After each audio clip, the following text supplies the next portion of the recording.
Hello bachcho, let's read out the question first. In the Young's double slit experiment, if the phase difference between the two waves interfering at a point is 5, the intensity at that point can be expressed by the expression. So यहाँ पर देखिए Young's double slit experiment की बात हो रही है और उसमें बोल रहा है कि फेज डिफरेंस पाई के बराबर है जबकि दो वेव इंटरफेयर करती है एट अ पॉइंट। सो हम बतानी है इंटेंसिटी एट दैट पॉइंट क्या होंगी। तो चलिए स्टार्ट करते हैं सोल्यूशन से, but before of its let's talk about the key concept which we are going to use here for this question.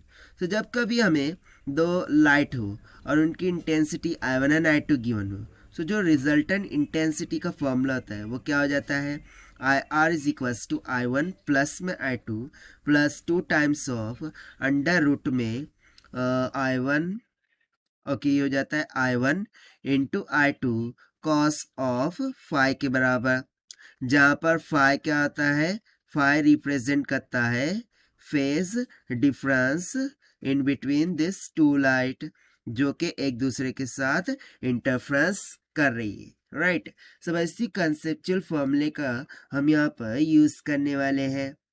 Now since we know that intensity is directly proportional to the amplitude square of light, so can I say that कि I1 will be directly proportional to A1 square and I2 is directly proportional to the A2 square।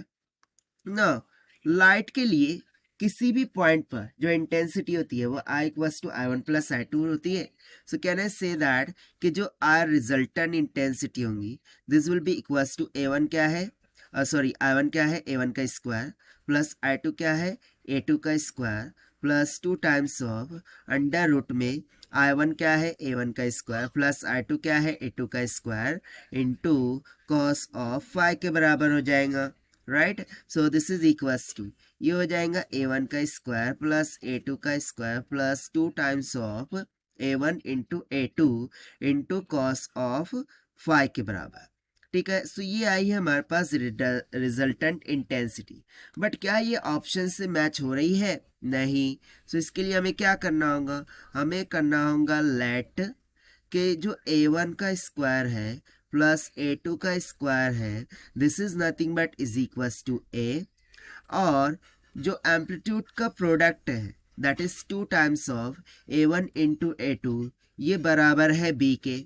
सो इसके according जो resultant intensity होंगी वो किसके बराबर हो जाएंगी, simply A plus में B कॉस ऑफ फाइव के बराबर, एंड ये हो जाएगा हमारा final answer for this question जिसको हमने सॉल्व किया है by using the conceptual formula of resultant intensity से। Now let us take the option, so option D will become correct.